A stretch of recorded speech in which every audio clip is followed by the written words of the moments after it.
Hello YouTube, welcome back to my channel.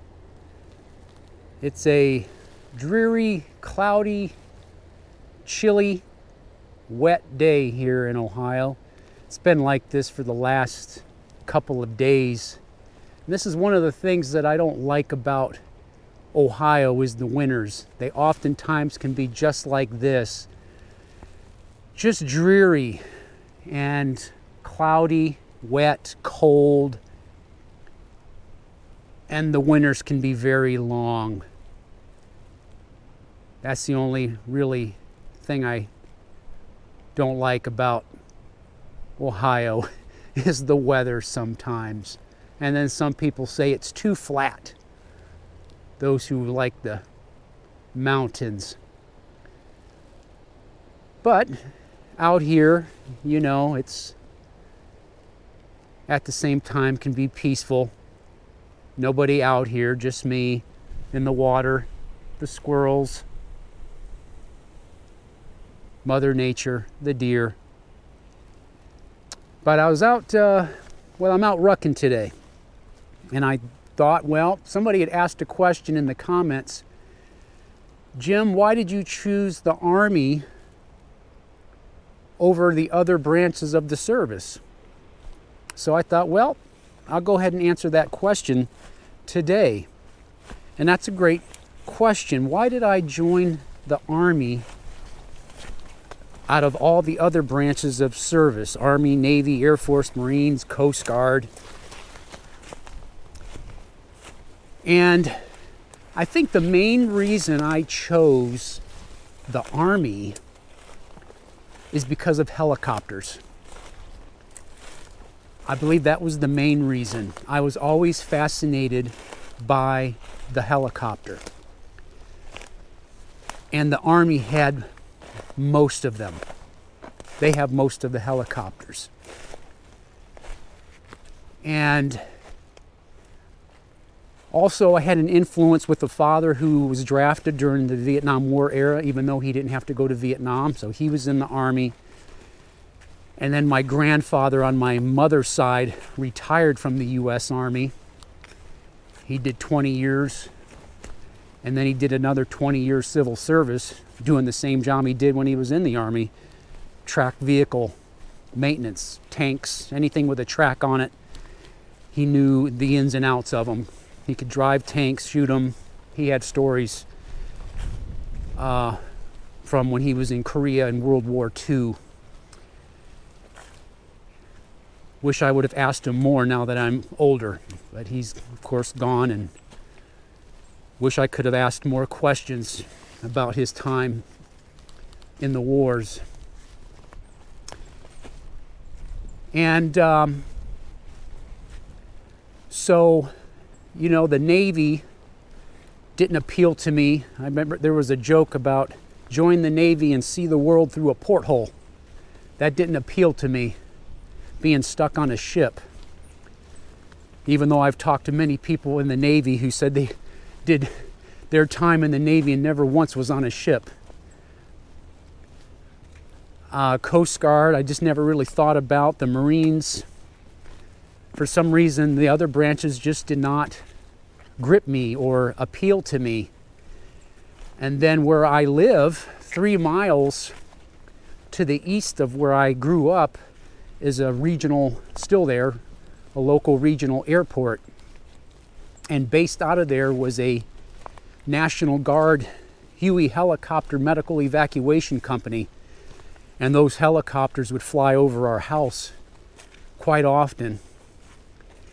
And I just fell in love with those iconic UH-1 Hueys that many people can associate with the Vietnam War.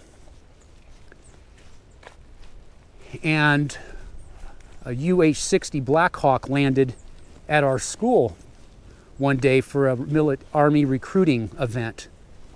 And they landed on the football field. And I was impressed by that as well. And growing up in that generation of the Army commercials, be all that you can be. So that was the commercials that I remember, was the Army. Be all that you can be in the Army. You know, I still remember those commercials, and they got me. And so the U.S. Army gripped me. And wasn't quite sure what I was going to do when I graduated high school. College wasn't something that interested me right away. And I wanted to leave home. I'm from a small town. And it was the quickest way I could get out of Dodge.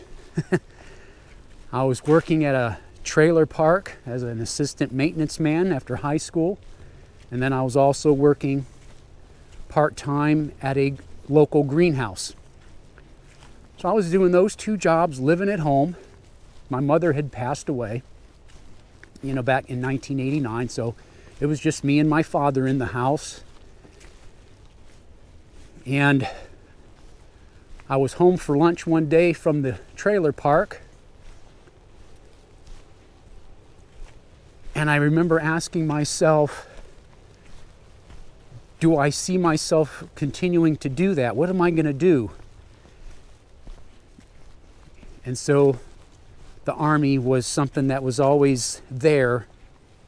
So the soonest I could go, I went to a Army recruiter. And I'll never forget the day I walked into the recruiter's office. It was very quiet. Nobody was in there except for the 4 branches of service. Army was straight ahead. See, Army, Air Force, Navy, Marines. I can still see them. They all had their own offices. And they're all sitting at a desk, quiet in there. And they all, I stand in the center, I walk in, I just stand there. And they look at me. And one of them said, "Can we help you?" I says, "Yeah, I want to join the Army." And when I said it, I was looking right at the Army recruiter. He was a young guy, Sergeant Reckner. Still remember his name, blonde hair. He was from the 82nd Airborne Division. He stood up and he was wearing his jump boots with his dress uniform. And that was my first impression of the Army.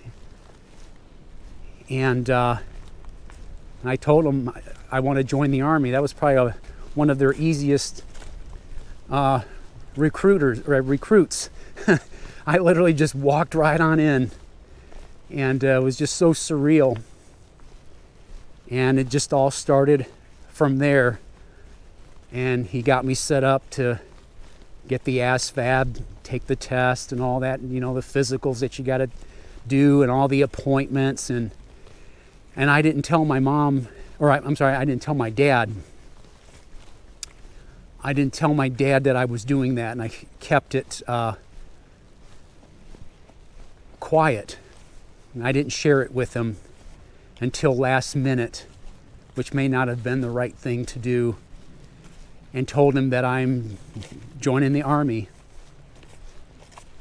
And of course, the recruiter did eventually come to the house to talk to my dad about things and my test scores and that kind of thing.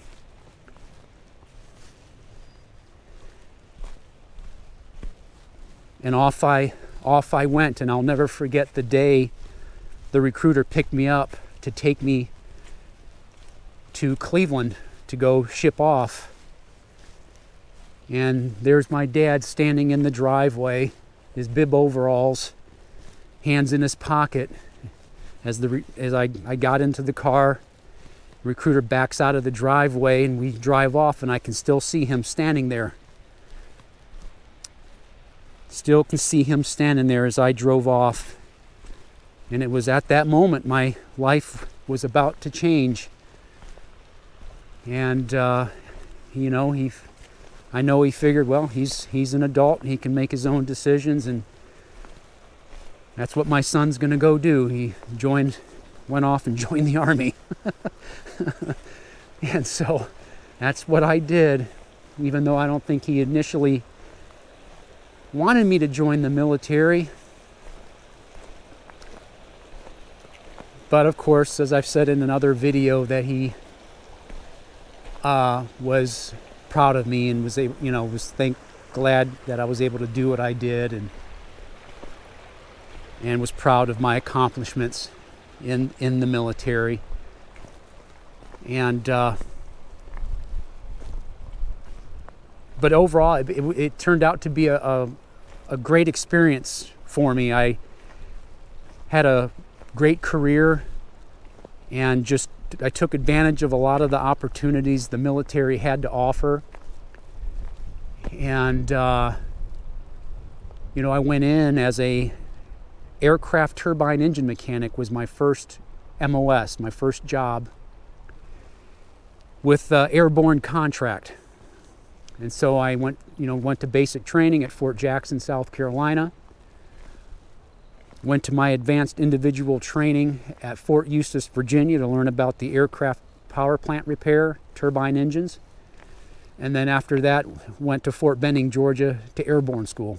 And then after that, I was assigned to the 82nd Airborne Division, Fort Bragg, North Carolina, the 82nd Aviation Brigade.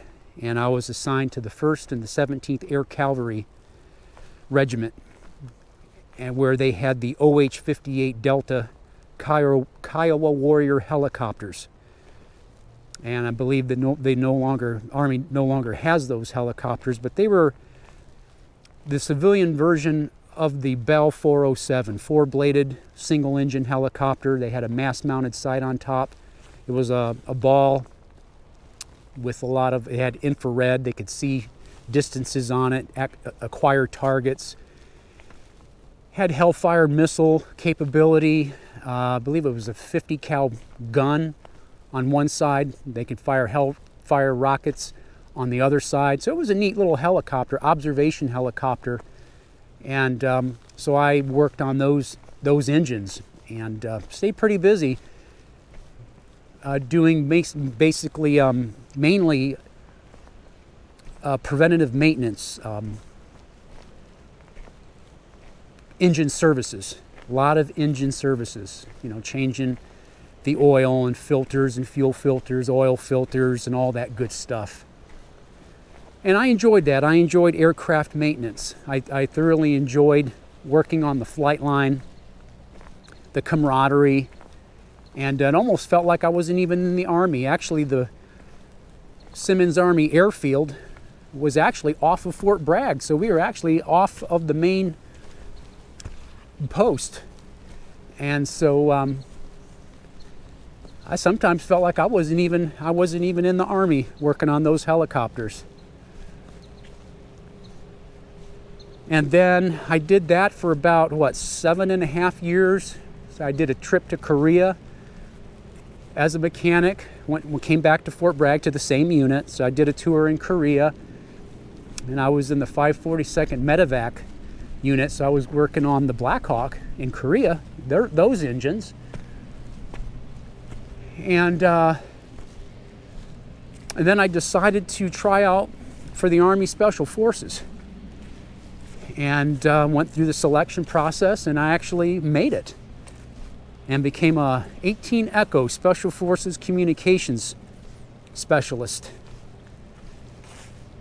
And just to backtrack, when I was in the 82nd Aviation, I went to Ranger School as a turbine engine mechanic. And I think for a while there, I was the only aircraft turbine engine mechanic Ranger tabbed soldier in the Army. I don't know of any other turbine engine mechanic that was a Ranger at that time.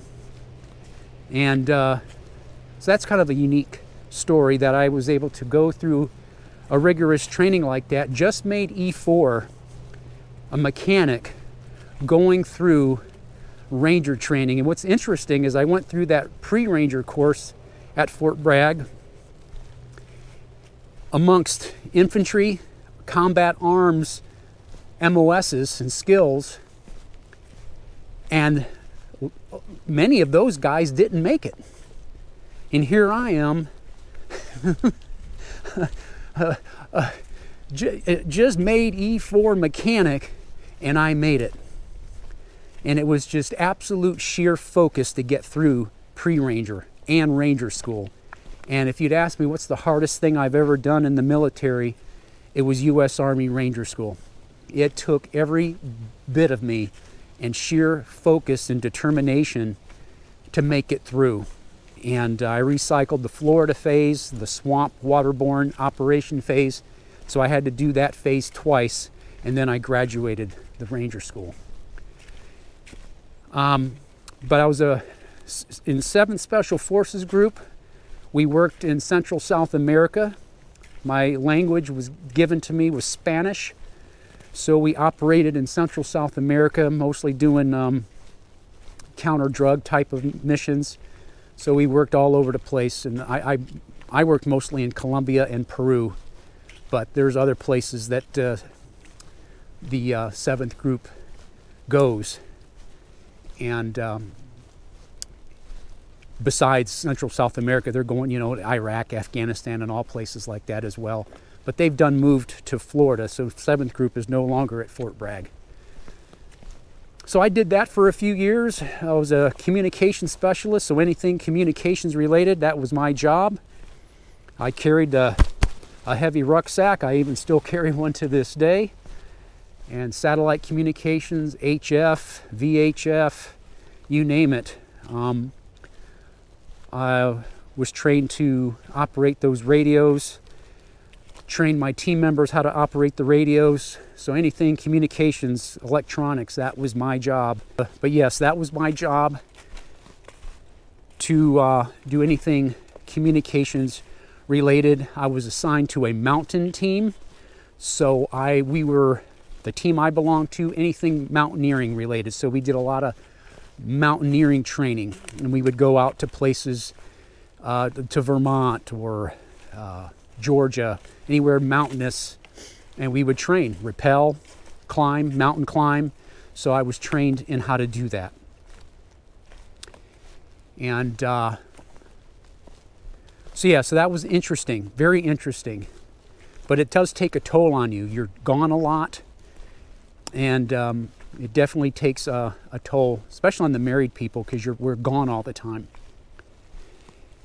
Then I wanted a break. I was kind of burned out with it. And in the Army, I'd already been in the Army nearly 10 years at that time. Took a break, and actually I joined after that a drill sergeant unit. It was actually a reserve unit in the Army Reserve. So I was a drill sergeant. It's actually Army Reserve drill sergeant, reservist. So I was a part-time soldier for a couple years. Doing that, finishing school, traveling around, doing my own thing, took a break, playing part-time Army. Then I heard there was a shortage of pilots at the time. So I took a chance and applied for warrant officer flight training, and I got picked up. And so then I became a warrant officer and learned to fly helicopters, and they put me in the Black Hawk helicopter. I was assigned to a reserve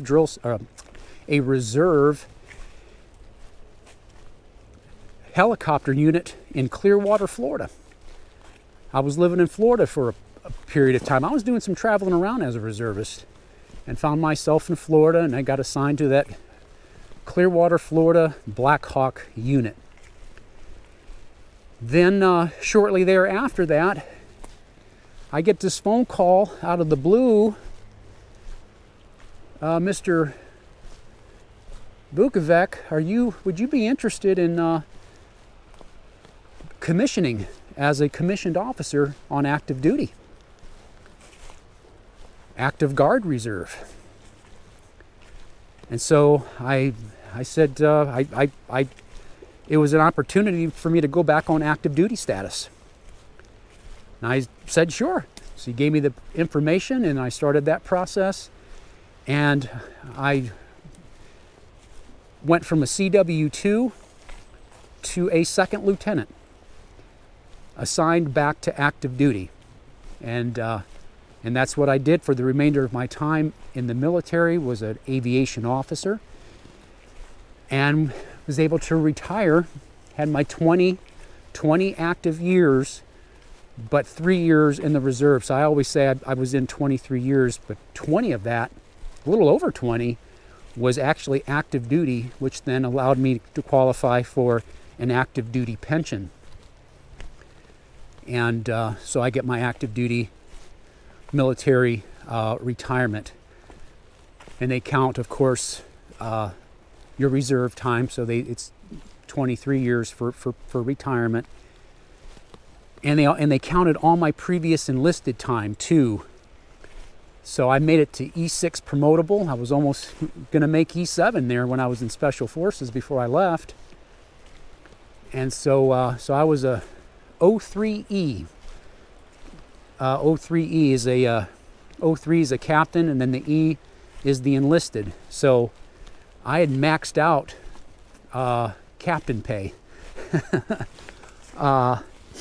And so that's what I did. That was my military career, and was able to go to school in the military. I got a bachelor's degree. I got a master's degree while I was in. I used tuition assistance, GI Bill, all of it. I used all of it and took advantage of that. And it wasn't easy. Here you are, you're active duty soldier, and then you're taking college classes at the same time. So that was a challenge. You're squeezing in school where you can. And so I tell anybody, if you really want to, it's not going to be easy, but you can really do a lot of great things in the military. And would I recommend it today? I don't think so. I think I made a video on that. But it's still an option. It is still an option for people if you want to join the military, if anything, for a couple of years to get experience, take the college money and run. And it grows you. It takes you out of your comfort zone. And you probably wouldn't even recognize me in some of the things that I did. It grows you. And so I have the military to thank. And I would not be where I'm at today if it wasn't for the military. And the opportunities that I had, and took advantage of the opportunities that the military had. And I'm just very thankful that I survived it all with my health, with everything intact. And I'm still able to run. I'm still able to throw a ruck on and come out here into the woods and ruck and swim and bike, and my body's pretty good. There's a few aches and pains here and there. I had a shoulder thing I had to take care of at the VA. I'm getting better at now, so I'm starting to hit the gym again and get stronger and put some muscle back on my body. But yeah, I was out of commission there with this shoulder, and I'm not quite sure how I hurt myself. But anyway, we're back up and running and feeling a lot better with that. So now I'm trying to get some muscle back on my body. Because I was looking at myself in my previous videos, I'm like, man, I'm starting to get a little thin there. So we're gonna put some beef back on my bones. And but other than that, I do great. I feel good. I feel really good. No PTSD. And so for that, I am thankful. When you've got so many of our servicemen and women who have come back damaged and hurt and missing limbs and blind, or blind in one eye, or PTSDs and injuries, and that they will have to now live with for the rest of their lives. And I'm very fortunate that I managed to stay safe and all of that, out of all of that. All those years and all the places that I went, Afghanistan, Central South America, the flying of the helicopters, the dangerous work that we did, and I managed to get through it with hardly a scratch. And I was fortunate enough that the people that I worked with, the units that I was in, everybody came back safe, and nobody got hurt, and so that I'm thankful for. That I am very, very thankful for. So the military, it can be a good thing for some people. It definitely worked for me. It worked for me, and I definitely accomplished what I wanted to accomplish, and then some. And I can't complain. But the thing is that the military, after a while, does get on you. It is a lifestyle. It's not 9 to 5. It is just you put in a lot of late days. I put in a lot of late days, consistently 12-hour plus days. And then sometimes you're doing stuff on your off time. You're always thinking about stuff, especially if you're in a leadership role.